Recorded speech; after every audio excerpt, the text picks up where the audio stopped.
ആദരണീയരായ സന്യാസിവര്യരെ, പ്രിയപ്പെട്ട സഹോദരി സഹോദരന്മാർ, ശിവഗിരി തീർത്ഥാടനത്തിൻ്റെ ഭാഗമായുള്ള മഹാസമ്മേളനമാണ് ഇവിടെ നടക്കുന്നത്. ആദ്യമേ തന്നെ ശ്രീനാരായണ ഗുരുവിൻ്റെ സ്മരണയ്ക്ക് മുന്നിൽ പ്രണാമം അർപ്പിക്കട്ടെ. ഇന്നത്തെ ഈ പരിപാടിയിൽ വളരെ പ്രധാനപ്പെട്ട ഒരു സാമൂഹിക ഇടപെടൽ, അതിൻ്റെ ഭാഗമായുള്ള ഒരു സന്ദേശം ആദരണീയനായ സച്ചിദാനന്ദ സ്വാമിയിൽ നിന്നും ഉണ്ടായിട്ടുണ്ട്. ഞാനത് പ്രത്യേകമായി എടുത്തു പറയുന്നത്, നമ്മുടെ മാധ്യമങ്ങൾ സാധാരണ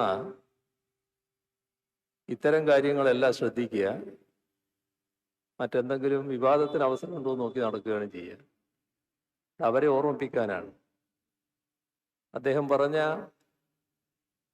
ഏറ്റവും പ്രധാനപ്പെട്ട സാമൂഹിക പ്രാധാന്യമുള്ള ഇനം നമ്മുടെ ആരാധനാലയങ്ങളിൽ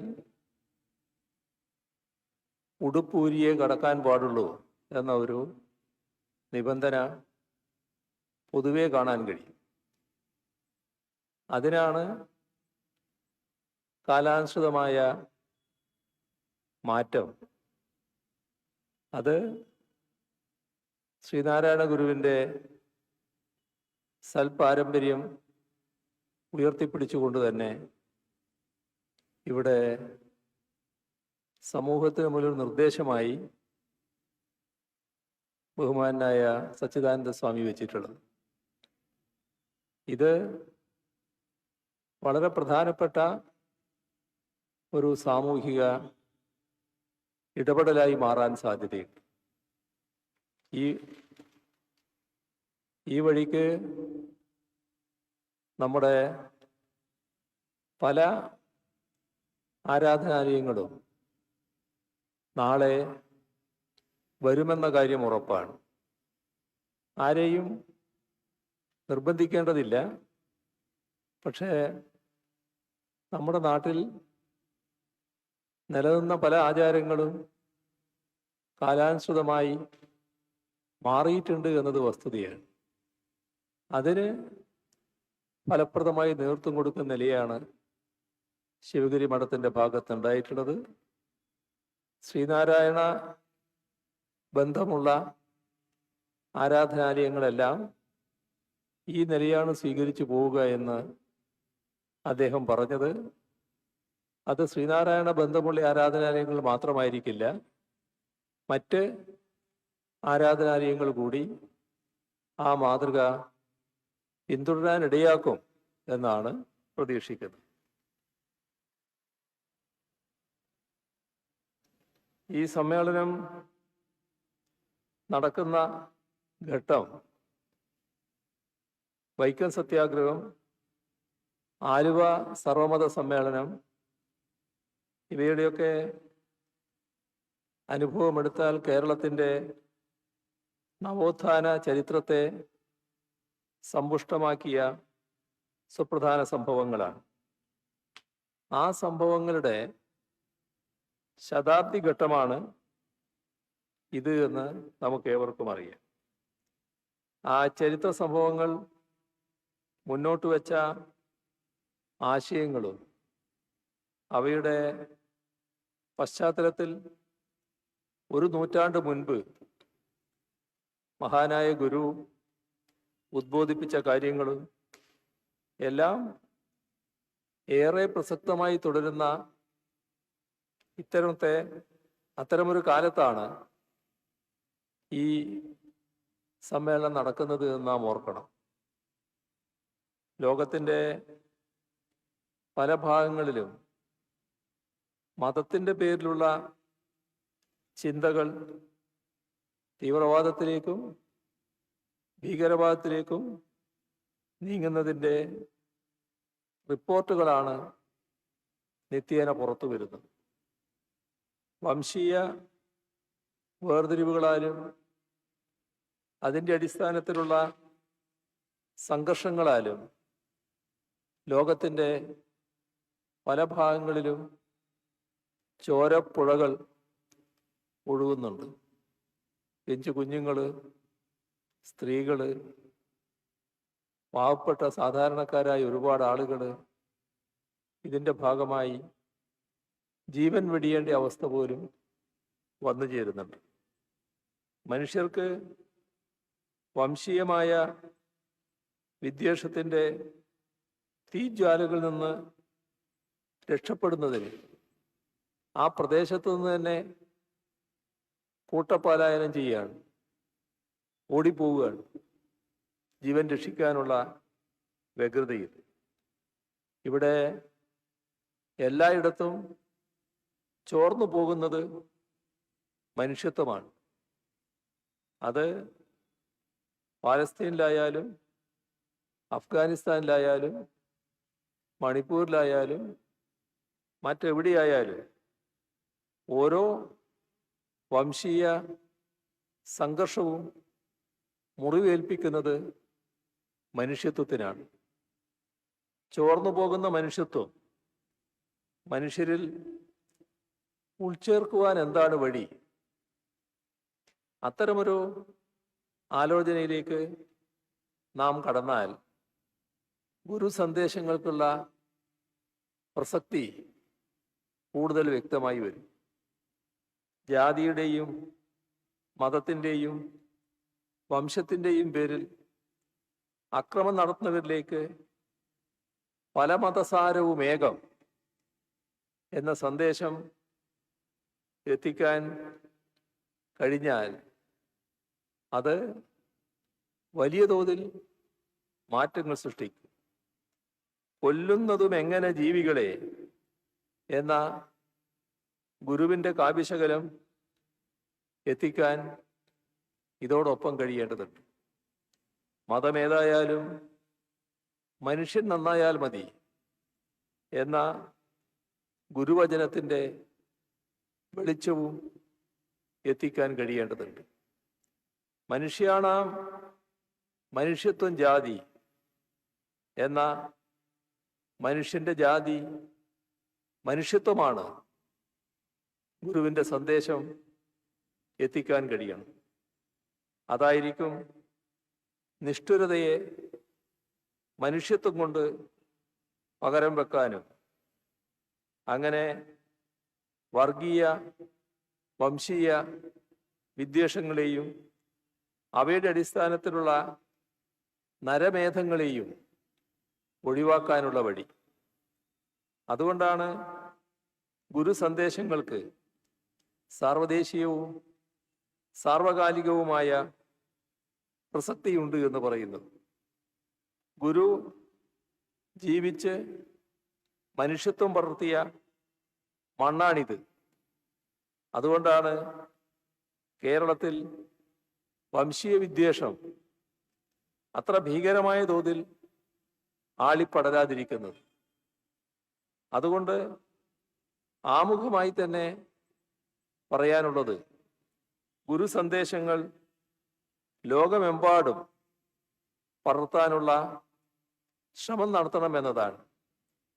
ഈ അടുത്ത കാലത്ത് ആലുവ സർവമത സമ്മേളനത്തിൻ്റെ ശതാബ്ദി റോമിൽ ആഘോഷിക്കുകയും മാർപ്പാപ്പ ഉൾപ്പെടെ അതിൻ്റെ ഭാഗമായി മാറുകയും ചെയ്തത് ഏറെ ശ്ലാഘനീയമാണ്. അത്തരം മുൻകൈകൾ ശക്തിപ്പെടുത്താൻ ഈ ശിവഗിരി തീർത്ഥാടനം ഉതകേണ്ടതുണ്ട്. ഇവിടെ ഒരു പ്രശ്നം നമ്മളെല്ലാവരും ഗൗരവമായി കാണേണ്ടതായിട്ടുണ്ട്.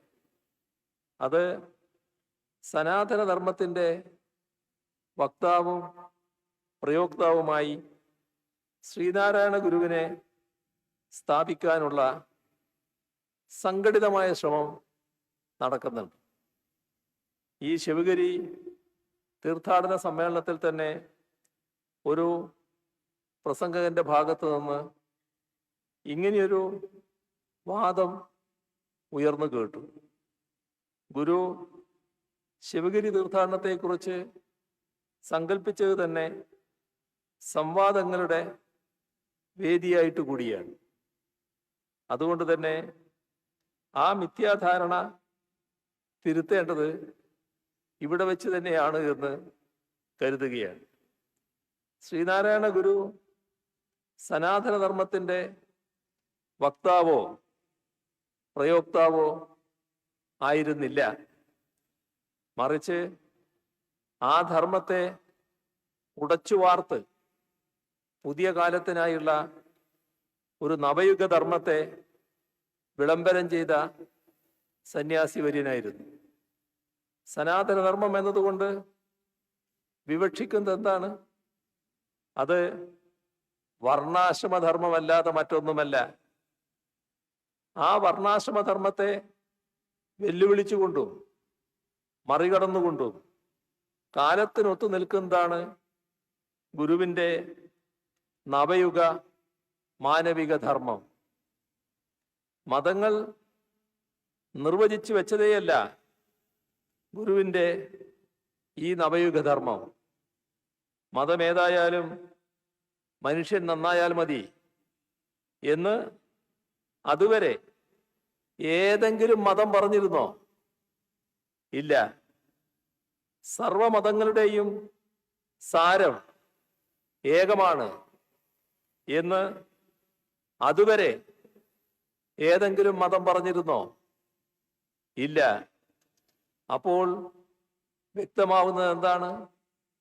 മതാതീതമായ മാനുഷികത്തിൻ്റെ സത്തയെ ഉൾക്കൊള്ളുന്ന മനുഷ്യത്വപരമായ വിശ്വദർശനമാണ് ഗുരു ഉയർത്തിപ്പിടിച്ചത് എന്നതാണ്.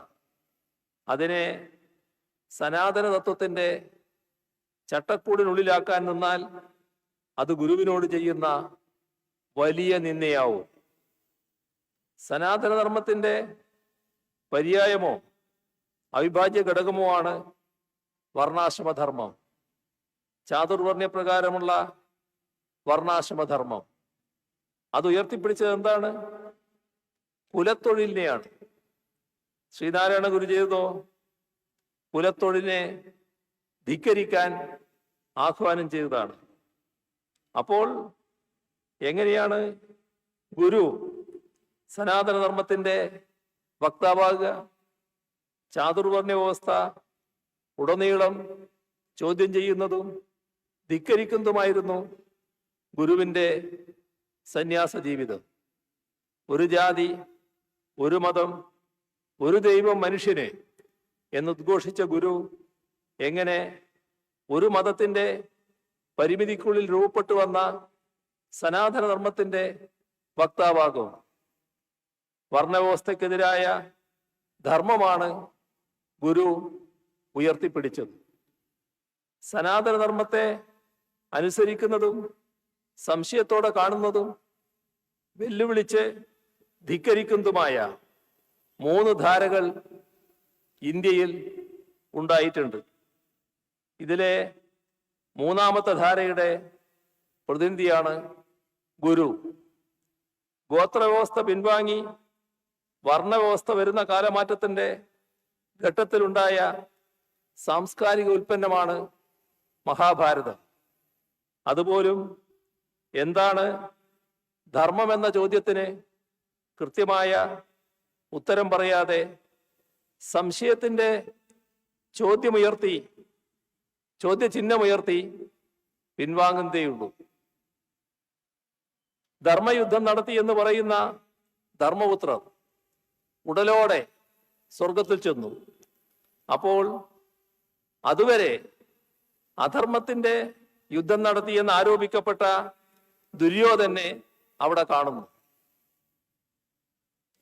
സ്വർഗത്തിൽ പോകാനുള്ള നന്മ കൗരവർ ചെയ്തതായി സൂചിപ്പിക്കുന്നിടത്ത് ധർമ്മത്തെക്കുറിച്ച് മഹാഭാരതം തന്നെ സന്ദേഹമല്ലേ ഉണർത്തുന്നത്?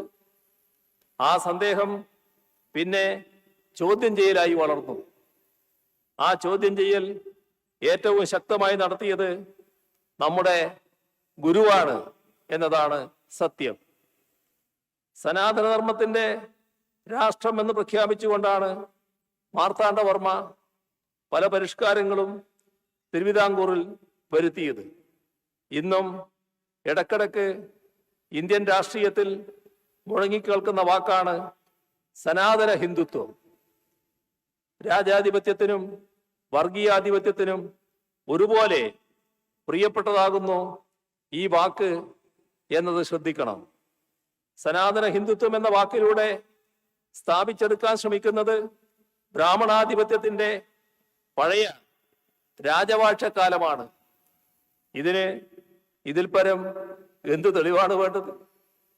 ജനാധിപത്യം അലബ്ധിയാണെന്നതിനും മറ്റെന്ത് തെളിവാണ് വേണ്ടത്? സനാതന ഹിന്ദുത്വം എന്നത് അതിമഹത്വവും അഭിമാനകരവുമായ എന്തോ ഒന്നാണ് എന്നും അതിൻ്റെ പുനഃസ്ഥാപനമാണ് എല്ലാ സാമൂഹ്യ പ്രശ്നങ്ങൾക്കുമുള്ള ഏക പോംവഴി എന്നുമുള്ള വാദം ശക്തിപ്പെടുന്ന കാലമാണിത്. ഇതിൻ്റെ മുഖ്യ അടയാളവാക്യമായി അവർ ഉയർത്തിക്കാട്ടുന്നത് ലോകാ സമസ്തോ സുഖിനോ ഭവന്തു എന്ന ആശയവാക്യമാണ്. ലോകത്തിനാകെ സുഖമുണ്ടാവട്ടെ എന്നതാണ് ഇതിൻ്റെ അർത്ഥം. ഇത് ഒരു വിധത്തിലും എതിർക്കപ്പെടേണ്ടതല്ലല്ലോ. ഏറ്റവും ഉദാത്തമായ ഒരു സങ്കല്പമാണല്ലോ. ലോകത്ത് ഇത്ര ശ്രേഷ്ഠമായ ഒരു അടയാളവാക്യം മുന്നോട്ട് വെച്ചത് ഹിന്ദുത്വം മാത്രമല്ലേ? ഇതൊക്കെയാണ് ഉയർത്തുന്ന വാദങ്ങൾ. ഈ വാദം ആവർത്തിക്കുന്നവർ ഇതിന് തൊട്ടു മുൻപുള്ള വരി ബോധപൂർവം മറച്ചു വെക്കുന്നുണ്ട്. ഗോ ബ്രാഹ്മണേഭ്യോ ശുഭമസ്തു നിത്യം. ഗോ ബ്രാഹ്മണേഭ്യോ ശുഭമസ്തു നിത്യം. ഇതാണ് തൊട്ടു മുൻപുള്ള ആ വരി. എന്ന് പറഞ്ഞാൽ ഗോവിനും, അതായത് പശുവിനും, ബ്രാഹ്മണനും സുഖമുണ്ടാവട്ടെ എന്നർത്ഥം. ഇതൊന്ന് ചേർത്ത് വായിക്കുക. അങ്ങനെ വന്നാൽ അതിന്റെ അർത്ഥം നമുക്ക് മനസ്സിലാകും. പശുവിനും ബ്രാഹ്മണനും സുഖമുണ്ടായാൽ ലോകത്തിനാകെ സുഖമായി. എത്രയധികം ചേർന്നു പോകുന്നു. ലോകാസമസ്തോ സുഖിനോ ഭവന്തു എന്ന സനാതനത്വത്തിന്റെ മുദ്രാവാക്യവും ഇന്നത്തെ പശു കേന്ദ്രീകൃത ബ്രാഹ്മണ കേന്ദ്രീകൃത രാഷ്ട്രീയവും എന്ന് നോക്കുക. അക്കാലത്ത് നിലനിന്ന സാമൂഹ്യ അനീതികളൊക്കെ ഇന്ന് മാഞ്ഞുപോയി എന്ന് കരുതാനാവുമോ? അതൊക്കെ പല രൂപങ്ങളിൽ ഇന്നും നിലനിൽക്കുന്നുണ്ട്. അന്ന് രാഷ്ട്രീയാധികാരത്തിന്റെ രക്ഷാകർതൃത്വം അതിനുണ്ടായിരുന്നു. ആ രക്ഷാകർതൃത്വം ഇന്നുമുണ്ട്. അതുകൊണ്ടാണ് രാജ്യത്തിന്റെ പല ഭാഗങ്ങളിൽ, ഗ്രാമങ്ങളിൽ ഇന്നും ദളിതരും പിന്നോക്കക്കാരും ന്യൂനപക്ഷങ്ങളും പീഡിപ്പിക്കപ്പെടുന്നത്. അതുകൊണ്ടാണ് ആ പീഡകരൊക്കെ നിയമവ്യവസ്ഥക്ക് മുന്നിൽ നിന്ന് രക്ഷപ്പെടുന്നതും. അതിനൊക്കെ സംരക്ഷണമേകുന്നവരുടെ വാദമാണ് സനാതന ധർമ്മവാദം. അതായിക്കോട്ടെ, പക്ഷേ ഗുരുവിനെ അതുമായി ചേർത്ത് വെക്കേണ്ട കാര്യമില്ല. ഒരാശയത്തെ നമ്മൾ പിന്തുടരേണ്ടത് ലോകത്തിനാകെ വെളിച്ചം പകരുകയും ആ ആശയം ലോകത്തിനാകെ വെളിച്ചം പകരുകയും അത് മനുഷ്യ ജീവിതങ്ങളെ മെച്ചപ്പെടുത്തുകയും ചെയ്യുമ്പോഴാണ്. ആ ആശയം കാരണം മനുഷ്യൻ ദുഃഖിക്കാനും കഷ്ടപ്പെടാനും തുടങ്ങുന്നുവെങ്കിൽ അതിനെ സ്വാഭാവികമായും അകറ്റി നിർത്തണം. അങ്ങനെ എത്രയെത്ര ആശയങ്ങളാണ് കാലത്തിനൊപ്പം നവീകരിക്കപ്പെടാത്തത് കൊണ്ട് വിസ്മൃതിയിൽ ആണ്ടുപോയത്. എന്നാൽ ശ്രീനാരായണ ഗുരുവിന്റെ ആശയങ്ങൾ അദ്ദേഹം ജനിച്ചു ജീവിച്ച സഹസ്രാബ്ദത്തെയും കടന്ന് ലോകത്തിനാകെ വെളിച്ചം പകരുകയാണ്. അതിലുണ്ട് ശ്രീനാരായണ ഗുരുവിന്റെ മഹത്വം. ആ യുഗപ്രഭാവന്റെ ആശയങ്ങൾ ഉൾക്കൊണ്ട് നടത്തപ്പെടുന്ന ശിവഗിരി തീർത്ഥാടനവും അങ്ങനെ മഹത്വമാർജിക്കുന്നു. എന്തിനു വേണ്ടിയാണ് ശിവഗിരി തീർത്ഥാടനം?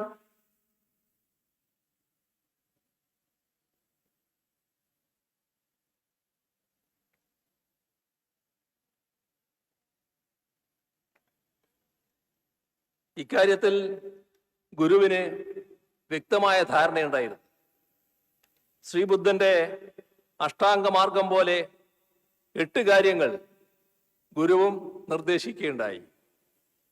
വിദ്യാഭ്യാസം, ശുചിത്വം, ഈശ്വരഭക്തി, സംഘടന, കൃഷി, കച്ചവടം, കൈത്തൊഴിൽ, സാങ്കേതിക പരിശീലനം. ഇങ്ങനെ 8 കാര്യങ്ങളാണ് ഓരോ ശിവഗിരി തീർത്ഥാടകനും ലക്ഷ്യമായി കരുതേണ്ടത് എന്ന് ഗുരു പറഞ്ഞു. അപ്പോൾ അത് സ്വസമുദായത്തിന്റെ അഭിവൃദ്ധി മാത്രമല്ല, സമൂഹത്തിന്റെ മൊത്തത്തിലുള്ള വികസനമാണ് ഗുരു ലക്ഷ്യമാക്കിയത്. അറിവ് നേടാനും സാമ്പത്തികമായി സ്വാശ്രയത്തിലെത്താനുമാണ് ഗുരു ഉപദേശിച്ചത്. സാങ്കേതിക ജ്ഞാനമടക്കം നേടണമെന്ന് അന്നേ ഗുരു പറഞ്ഞു. എത്ര വലിയ ദീർഘദർശിത്വമാണ് അതിലുള്ളത്! ഗുരു ചൂണ്ടിക്കാണിച്ച പാതയിൽ സഞ്ചരിക്കാനാണ് കേരളം ഇപ്പോൾ ശ്രമിച്ചുകൊണ്ടിരിക്കുന്നത്. നമ്മുടെ വിദ്യാഭ്യാസ മേഖലയെ ലോകോത്തര നിലവാരത്തിലേക്ക് ഉയർത്താനുള്ള ശ്രമമാണ് നടക്കുന്നത്. അതോടൊപ്പം കാർഷിക രംഗം സ്വയം പര്യാപ്തതയിലേക്ക് നയിക്കാവുന്ന മേഖലകളെല്ലാം ആ രീതിയിലേക്ക് ഉയർത്താനുള്ള ശ്രമം നടക്കുന്നു. നാളെ മുതൽ മാലിന്യ നിർമ്മാർജ്ജനവുമായി ബന്ധപ്പെട്ടുള്ള വലിയ തോതിലുള്ളൊരു ക്യാമ്പയിൻ നാടാകെ ഏറ്റെടുക്കുകയാണ്. മഹാനായ ഗുരു ശുചിത്വത്തിന് ഏറ്റവും അധികം പ്രാധാന്യമാണ് കൽപ്പിച്ചത്. വിദ്യാഭ്യാസവും വ്യവസായവും തമ്മിലുള്ള ജൈവികമായ ബന്ധം രൂപപ്പെടുത്തി നാം മുന്നോട്ട് പോകാൻ ശ്രമിക്കുകയാണ്. അങ്ങനെ ഗുരു തെളിച്ച പാതയിലൂടെ മുന്നേറാനാണ് കേരളം ശ്രമിക്കുന്നത് എന്ന് കാണാൻ നമുക്ക് കഴിയും. മനുഷ്യത്വത്തിന്റെ മഹത്തായ സന്ദേശം ലോകത്താകെ പടർത്തിയ തീർത്ഥാടന കേന്ദ്രമാണ് ശിവഗിരി. കാലത്തിൻ്റെയും ലോകത്തിൻ്റെയും മനുഷ്യ മനസ്സുകളുടെയും ഇരുളടഞ്ഞ കോണുകളിലേക്കാണ് വെളിച്ചം ശിവഗിരിയിൽ നിന്ന് പടർന്നു കയറിയത്. ആ വെളിച്ചം കാലത്തെ മാറ്റിയെടുത്തു, ലോകത്തെ മാറ്റിയെടുത്തു, മനുഷ്യ മനസ്സുകളെയും മാറ്റിയെടുത്തു. ജാതിക്കും മതത്തിനും എല്ലാവിധ വർഗീയ ചേരിതിരിവുകൾക്കും അതീതമായ മഹത്വപൂർണമായ ആ സന്ദേശം ഉൾക്കൊള്ളാൻ വർഷം തോറും കൂടുതൽ കൂടുതൽ പേർ ശിവഗിരിയിലേക്ക് എത്തുന്നു. സത്യത്തിൽ ശിവഗിരി തീർത്ഥാടനം പൂർണ്ണമാവുന്നത് ശിവഗിരിയിലേക്ക് 10,000-കണക്കിന് ആളുകൾ ഒഴുകി എത്തുന്നിടത്തല്ല, മറിച്ച് ഇവിടേക്ക് എത്തുന്ന 10,000-ങ്ങൾ ശ്രീനാരായണ ഗുരുവിന്റെ കാരുണ്യപൂർവമായ മഹാസന്ദേശങ്ങൾ ഉൾക്കൊള്ളുന്നവരായി മാറണം. അവ ഉൾക്കൊണ്ട് മടങ്ങിപ്പോയി സ്വന്തം ജീവിതത്തിലും പൊതുജീവിതത്തിലും പകർത്തുന്നവരാവണം. ശിവഗിരിയിലേക്ക് കൂടുതൽ കൂടുതൽ ആളുകൾ വർഷം തോറും തീർത്ഥാടകരായി എത്തേണ്ടത് നല്ല കാര്യം തന്നെയാണ്. ഇത് അതോടൊപ്പം ശ്രീനാരായണ ഗുരുവിന്റെ മഹാസന്ദേശം അതിൻ്റെ പൂർണ്ണമായ അർത്ഥത്തിൽ അവരെ ആകെ ഉൾക്കൊള്ളിക്കാനുള്ള തീവ്രമായ ശ്രമവും ഇതോടൊപ്പം നടക്കേണ്ടതായിട്ടുണ്ട്. ഗുരു സന്ദേശം ഉൾക്കൊള്ളുന്നതിൽ ശ്രദ്ധ വെക്കാതെ നടത്തുന്ന തീർത്ഥാടനങ്ങൾ പൊള്ളയായ ആചാരാനുഷ്ഠാനങ്ങൾ മാത്രമായി തരംതാണു പോകും.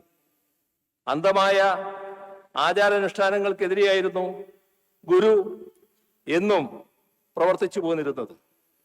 അത്തരമൊരു പശ്ചാത്തലത്തിൽ പൊള്ളയായ ആചാരം ഗുരു നിന്ദയായി മാറും. അതുണ്ടാവാതിരിക്കാനാണ് ഗുരുവിന്റെ മഹത്വമാർന്ന സന്ദേശങ്ങൾ പൂർണ്ണമായും ഉൾക്കൊള്ളുന്നവരാവണം ഓരോ തീർത്ഥാടകനും ആ തീർത്ഥാടകരുടെ യാത്രയും എന്ന് ഉറപ്പുവരുത്തൽ. ഇവിടെയാണ് എന്തായിരുന്നു യഥാർത്ഥ ഗുരു സന്ദേശം എന്നത് പരിശോധിക്കേണ്ടത്. അവിടെ നാം കാണാൻ കഴിയുക മനുഷ്യ സ്നേഹമായിരുന്നു ഗുരുവിന്റെ സന്ദേശം. ആ സ്നേഹത്തിൽ ജാതിയുടെയോ മതത്തിന്റെയോ വേർതിരിവില്ല. അത്തരം വേർതിരിവുകൾ കൽപ്പിക്കാൻ ആരെങ്കിലും ശ്രമിച്ചാൽ അത് ഗുരു സഹിക്കുമായിരുന്നില്ല. അങ്ങനെയുള്ള ഗുരുവിനെ തന്നെ ജാതിയുടെയോ മതത്തിന്റെയോ വേലി കെട്ടി അതിനുള്ളിൽ പ്രതിഷ്ഠിക്കാൻ ആരെങ്കിലും ശ്രമിച്ചാലോ അതിൽ കവിഞ്ഞ ഗുരു നിന്ദയുണ്ടാവാനില്ല. അക്കാര്യം നാം ഓർമ്മിക്കേണ്ടതുണ്ട്. ഓർമ്മിച്ചാൽ മാത്രം പോരാ, അത്തരം ശ്രമങ്ങൾക്കെതിരായി നല്ല ജാഗ്രത പുലർത്തുകയും വേണം. ആ ജാഗ്രത ഉണ്ടായില്ലെങ്കിൽ ഗുരു എന്തിനൊക്കെ വേണ്ടി നിലകൊണ്ടോ അതിനൊക്കെ എതിരായ പക്ഷത്തേക്ക് ഗുരുവിനെ തട്ടിയെടുത്ത് കൊണ്ടുപോയി പുനഃപ്രതിഷ്ഠിക്കാനുള്ള ശ്രമങ്ങളുണ്ടാവും. ഗുരു എന്തിനൊക്കെ എതിരെ പൊരുതിയോ അതിൻ്റെയൊക്കെ വക്താവായി ഗുരുവിനെ അവതരിപ്പിക്കാനുള്ള ശ്രമങ്ങളുണ്ടാവും. അതുണ്ടായിക്കൂടാ. അത്തരം ദുർവ്യാഖ്യാനങ്ങൾ അനുവദിക്കില്ല എന്ന് ഉറച്ച് പ്രഖ്യാപിക്കാൻ കഴിയണം. സാമൂഹ്യ പരിഷ്കർത്താവായിരുന്ന ശ്രീനാരായണ ഗുരുവിനെ കേവലം ഒരു മത നേതാവായി അല്ലെങ്കിൽ മതസന്യാസിയായി കുറച്ചു കാണിക്കാനുള്ള ശ്രമങ്ങളെ തിരിച്ചറിയണം. ഗുരുവിന് മതമില്ല എന്ന് മനസ്സിലാക്കണം. ഗുരുവിന് ജാതിയില്ല എന്ന് മനസ്സിലാക്കണം. ലോകത്ത് മനുഷ്യരായി പിറന്ന മുഴുവൻ ആളുകൾക്കും എല്ലാ കാലവും ഗുരുവായിരിക്കേണ്ട ഒരു മഹാവ്യക്തിത്വത്തെ നമ്മുടെ പരിമിതമായ കാഴ്ചവട്ടത്തിനുള്ളിലെ ഒരു ജാതിയിലോ മതത്തിലോ ആയി തളച്ചിടുന്നത് ശരിയാണോ എന്ന് ചിന്തിക്കണം. ഗുരുവിന്റെ ജാതി എന്താണ് എന്ന് ഒരാൾ ഒരിക്കൽ ഗുരുവിനോട് തന്നെ ചോദിക്കുകയുണ്ടായി. അതിന് ഗുരു കൃത്യമായി മറുപടി പറഞ്ഞു. ചരിത്രം കൃത്യമായി അത് രേഖപ്പെടുത്തിയിട്ടുണ്ട്. ഗുരുവിന്റെ വാചകം അതേ രീതിയിൽ ഞാൻ ഉദ്ധരിക്കുകയാണ്. നാം ജാതിഭേദം വിട്ടിട്ട് ഇപ്പോൾ ഏതാനും വത്സരങ്ങൾ കഴിഞ്ഞിരിക്കുന്നു. എന്നിട്ടും ചില പ്രത്യേക വിഭാഗക്കാർ നമ്മെ അവരുടെ വിഭാഗത്തിൽപ്പെട്ടവനായി വിചാരിക്കുന്നു. അക്കാരണത്താൽ പലർക്കും നമ്മുടെ വാസ്തവത്തിന് വിരുദ്ധമായ ധാരണക്കിടവന്നിട്ടുണ്ടെന്നും അറിയുന്നു. നാം ഒരു പ്രത്യേക ജാതിയിലോ മതത്തിലോ ഉൾപ്പെടുന്നില്ല. ഈ വസ്തുത പൊതുജനങ്ങളുടെ അറിവിലേക്കായി പ്രസിദ്ധം ചെയ്തിരിക്കുന്നു. ഇതാണ് ഗുരുവിൻ്റെതായി ചരിത്രം അടയാളപ്പെടുത്തിയിട്ടുള്ള വാക്കുകൾ. ഒരു സംശയത്തിനും ആ വാക്കുകൾ പഴുതു നൽകുന്നില്ല. എന്നിട്ടും ഗുരു മതാചാര്യനാണെന്ന് പറഞ്ഞാലോ? ഇക്കാര്യങ്ങളിൽ അന്തിമമായി ഗുരുവിന്റെ സ്വന്തം വാക്കുകളുണ്ടല്ലോ. അപ്പോ വ്യാഖ്യാനിക്കാൻ വ്യാഖ്യാതാക്കളായി നടിച്ച് ആരും പുതിയ ഭാഷ്യവുമായി ഇറങ്ങേണ്ടതില്ല എന്നാണ് പറയാനുള്ളത്. സർവമത സമ്മേളനത്തെക്കുറിച്ച് നേരത്തെ സൂചിപ്പിച്ചല്ലോ. വാദിക്കാനും ജയിക്കാനുമല്ല, അറിയാനും അറിയിക്കുവാനാണ് ഈ സമ്മേളനം എന്ന് സമ്മേളന പന്തലിൽ എഴുതി വെച്ചു. എന്താണ് അതിനർത്ഥം? മതങ്ങൾ തമ്മിൽ കലഹിക്കരുത്, വാദിച്ച് കലഹിക്കരുത് എന്നത് തന്നെ. പല മതസാരവും ഏകം എന്ന് പഠിപ്പിച്ച ഗുരു ഇങ്ങനെ ചെയ്തില്ലെങ്കിലല്ലേ അത്ഭുതപ്പെടേണ്ടതുള്ളൂ. അങ്ങനെയുള്ള ഗുരുവിന്റെ സ്മൃതി തുടിച്ചു നിൽക്കുന്ന പവിത്രമായ സ്ഥലമാണ് ശിവഗിരി. ആ ശിവഗിരി എന്നും എല്ലാവർക്കും അവകാശപ്പെട്ടതായി തന്നെ തുടരണം. ജാതിഭേദം മതദ്വേഷം ഏതുമില്ലാതെ സർവരും സോദരത്വേന വാഴുന്ന മാതൃകാസ്ഥാനം എന്നതായിരുന്നല്ലോ ഗുരുവിന്റെ സങ്കല്പം. അരുവിപ്പുറമായാലും ചെമ്പഴന്തി ആയാലും ശിവഗിരി ആയാലും ഗുരുവുമായി ബന്ധപ്പെട്ട ഏത് സ്ഥാനവും സ്ഥാപനവും എല്ലാവർക്കുമായി എന്നും തുറന്നിരിക്കണം. ആ ആശയത്തിന്റെ അനുരണനങ്ങൾ കേരളത്തിന്റെ മുക്കിലും മൂലയിലും ഉണ്ടാകണം. ലോകമാകെ ശ്രദ്ധിക്കുന്ന മാതൃകാ സ്ഥാനമായി ഈ നാട് തന്നെ മാറിത്തീരണം. ഒരു വശത്ത് സാമുദായികമായ അന്ധവിശ്വാസങ്ങൾക്കും അനാചാരങ്ങൾക്കുമെതിരെയുള്ള പ്രവർത്തനം, മറുവശത്ത് മദ്യപാനം പോലുള്ള ദുസ്വഭാവങ്ങൾക്കെതിരെയുള്ള പ്രവർത്തനം, ഇനിയും ഒരു വശത്ത് വിദ്യാഭ്യാസത്തിന് വേണ്ടിയും സ്വാശ്രയത്വത്തിന് വേണ്ടിയുമുള്ള പ്രവർത്തനം. ഈ മൂന്ന് പ്രവർത്തന പദങ്ങളെ ശ്രീനാരായണ ഗുരു സമന്വയിപ്പിച്ചു. ഇത് കാണാതെ ഗുരുവിനെ ആത്മീയതയുടെ അന്വേഷകൻ മാത്രമായി പരിമിതപ്പെടുത്തി കാണരുത്. ഏകാന്തമായ ഏതോ ഗുഹയിൽ പോയിരുന്ന് ജീവിതാന്ത്യം വരെ പ്രാർത്ഥിക്കുകയല്ല, മറിച്ച് ഈ സമൂഹത്തെ മാറ്റിമറിക്കാൻ സന്ദേശങ്ങൾ കൊണ്ടും പ്രവർത്തികൾ കൊണ്ടും ഗുരു ഇടപെടുകയായിരുന്നു. പ്രാർത്ഥനയല്ല, പ്രവൃത്തിയെ സാമൂഹ്യ മാറ്റം വരുത്തൂ എന്ന് ഗുരു പഠിപ്പിക്കുകയായിരുന്നു. സംഘടന കൊണ്ട് ശക്തരാകണം എന്ന മുദ്രാവാക്യം അക്കാലത്ത് എത്രമാത്രം പുരോഗമനപരമായിരുന്നു എന്ന് ഓർക്കുക. ഇക്കാലത്തും അത് വലിയ പ്രസക്തിയുള്ളതാണ്. മറ്റൊരു ഗുരുവും ഇങ്ങനെ പറഞ്ഞിട്ടില്ല എന്നതും നാം ഓർക്കണം. വടക്ക് തീയ മഹാസഭ, തെക്ക് ഈഴവ മഹാസഭ, ഇതെല്ലാമുള്ള ഘട്ടത്തിലാണ് ശ്രീനാരായണ ഗുരു അദ്ദേഹം നേതൃത്വം കൊടുത്തുള്ള സംഘടനയ്ക്ക് രൂപം നൽകുന്നത്. ആ സംഘടനയ്ക്ക് അദ്ദേഹം ജാതിപ്പേരല്ല നൽകിയത്. അവകാശങ്ങൾക്ക് വേണ്ടി സംഘടിക്കണമെന്നല്ലാതെ മറ്റു വിഭാഗങ്ങൾക്കെതിരെ സംഘടിക്കണമെന്നല്ല അദ്ദേഹം പറഞ്ഞിട്ടുള്ളത് എന്നതും നാം മനസ്സിൽ എപ്പോഴും സൂക്ഷിക്കേണ്ടതാണ്. മാനവികതയുടെ മഹാസന്ദേശമാണ് ഗുരു നൽകിയത്, ജാതീയതയുടെ സങ്കുചിത സന്ദേശമല്ല. അയിത്തത്തിന്റെ രൂക്ഷതക്കെതിരായി ഗാന്ധിജി തന്റെ ഹരിജൻ എന്ന പ്രസിദ്ധീകരണത്തിൽ ലേഖനം എഴുതിയതിന് പിന്നിൽ പോലും ശ്രീനാരായണ ചിന്തകളുടെ സ്വാധീനമുണ്ട് എന്ന് നാം കാണേണ്ടതാണ്. കാക്കിനട കോൺഗ്രസ് സമ്മേളനത്തിൽ ഐത്തോച്ചാടന പ്രമേയം വന്നതുപോലും ശ്രീനാരായണ ഗുരുവിന്റെ സ്വാധീനം കൊണ്ടാണ്. ആ പ്രമേയം അവതരിപ്പിച്ച ടി.കെ. മാധവന് അതിനുവേണ്ട ഊർജം ലഭിച്ചത് ശ്രീനാരായണ ഗുരുവിന്റെ ചിന്തകളിൽ നിന്നാണ്. ജാതിഭേദവും മതദ്വേഷവുമില്ലാത്ത ഒരു കേരളത്തെയാണ് ശ്രീനാരായണ ഗുരു സ്വപ്നം കണ്ടത്. സഹോദരങ്ങളായി എല്ലാവരും പാർക്കുന്ന മാതൃകാസ്ഥാനമായാണ് അദ്ദേഹം നാടിനെ സങ്കല്പിച്ചത്. അത് സാക്ഷാത്കരിക്കാനുള്ള ശ്രമങ്ങളെ ദുർബലപ്പെടുത്താനുള്ള നീക്കം ഒരു ഭാഗത്തു നിന്നും ഉണ്ടായിക്കൂടാ. അങ്ങനെ ഉണ്ടായാൽ അതിനെ ചെറുത്തു തോൽപ്പിക്കും എന്ന ദൃഢപ്രതിജ്ഞയോടെ വേണം ഇവിടെ എത്തുന്ന ഓരോ തീർത്ഥാടകനും മടങ്ങുന്നത്.